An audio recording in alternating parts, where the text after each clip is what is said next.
Court had specifically observed that. Why Supreme Court ordered the CBI? It is because of that the Gujarat police officer in that case, they not involved the Andhra Pradesh police officer. That was the reason behind order of the Supreme Court. So now what the CBI is doing? CBI has completely left off the AP government from the radar, despite the fact that the Supreme Court has specifically on record observed that the identity of the 7 police personnel of Andhra Pradesh who had accompanied Sohrabuddin was not known in the probe conducted by the Gujarat government, and that was one of the reasons for the Supreme Court handing over the matter to the CBI. This is on the record. The CBI has not bothered to interrogate the Andhra Pradesh government or its police officials at all. At that time, they were also the part of the case, Sohrabuddin case, but CBI never inquired anything in the Andhra Pradesh and related with the 7 officers when there was an order from the Supreme Court. Andhra Pradesh government or its police officials at all, what other proof is needed to show that the CBI did only what the Congress would have liked to do it? Let it be brought to the fore as who exactly was Sohrabuddin. Now some of the section of the media, I read that Sohrabuddin as a businessman.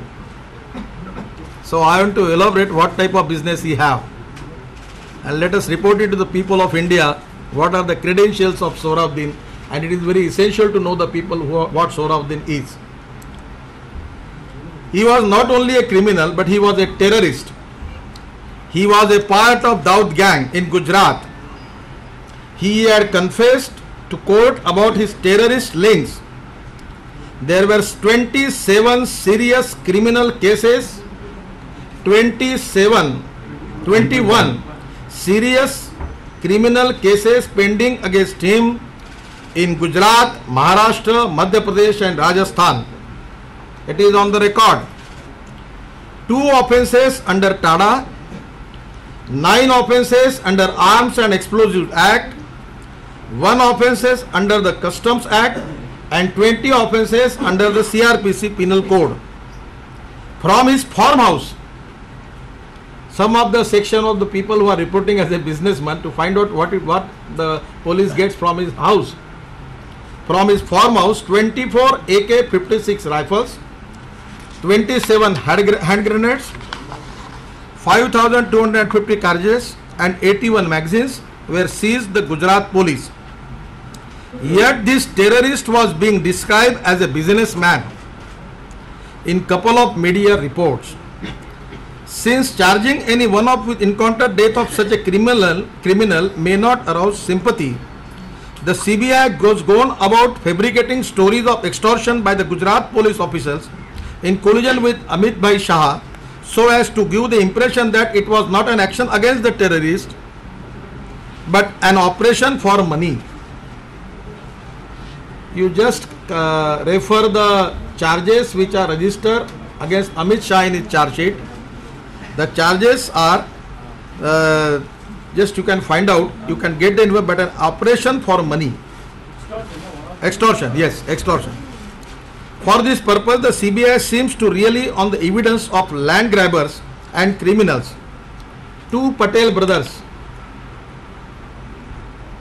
भू mafia, उनके खिलाफ already cases है और उनके criminal case में उनके ऊपर सजा हुई है. मेरी इंफॉर्मेशन है कि सजा 13 साल की हुई है, कंफर्म नहीं मेरे पास, वो जेल में है. उनको ऐसे 2 लोगों को उनके एविडेंसेस लेकर और जिनको अमित शाह के कार्यकाल में उनको अरेस्ट किया गया था और उनके ऊपर कार्रवाई की गई थी, वो पटेल ब्रदर्स जिनका ट्रैक रिकॉर्ड क्रिमिनल है, उनके एविडेंसेस इकट्ठा किए गए और जिनको अमित शाह ने और उनकी सरकार ने क्रिमिनल केसेस में उनके ऊपर कोर्ट गुनाह रजिस्टर करके कोर्ट में साबित होकर जो सजा भोग रहे थे. By the Gujarat police officials in collusion with Amit Bhai Shah, so as to give the impression that it was not an action against the terrorist but an operation for money. For this purpose, the CBI seems to rely on the evidence of a land grabbers and criminals who had been arrested, prosecuted and thrown in jail by Amit Shah himself.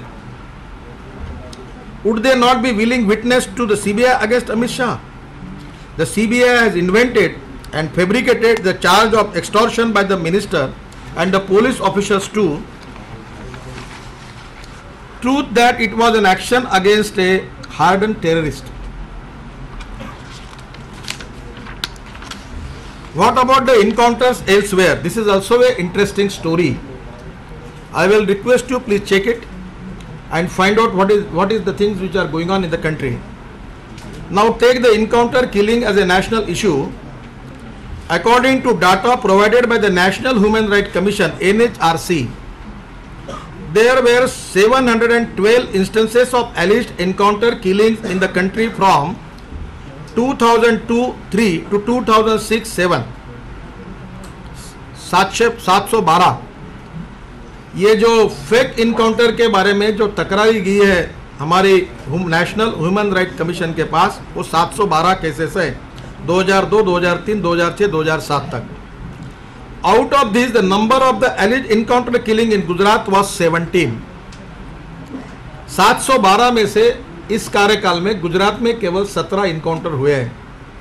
Nil in the year of 2002, 2 in the year of 2003, 4 in the year of 2004 and 6 in the year of 2005 and 4 in the year of 2006 and nil in the year 2007.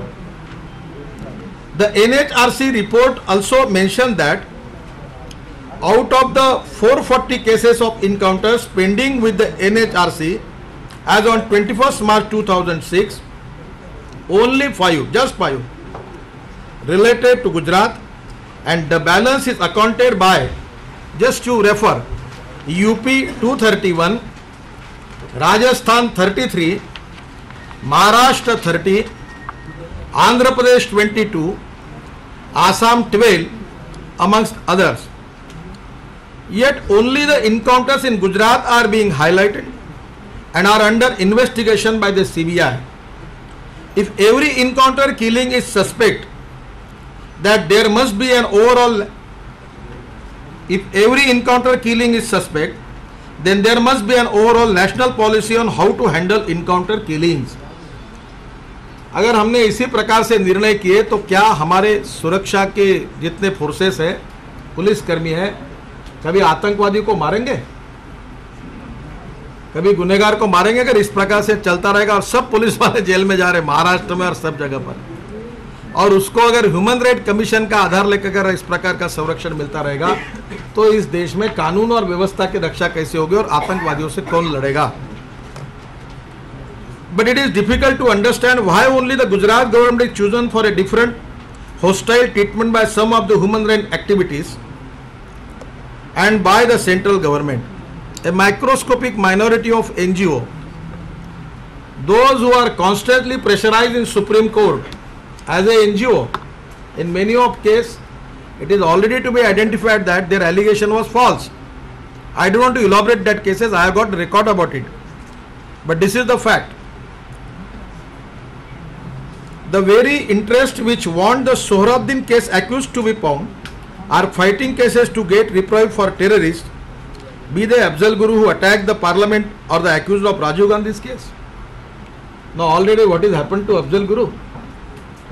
From the 6 years after the decision of Supreme Court, no action is taken by the government. It is the case is pending, and it is proven fact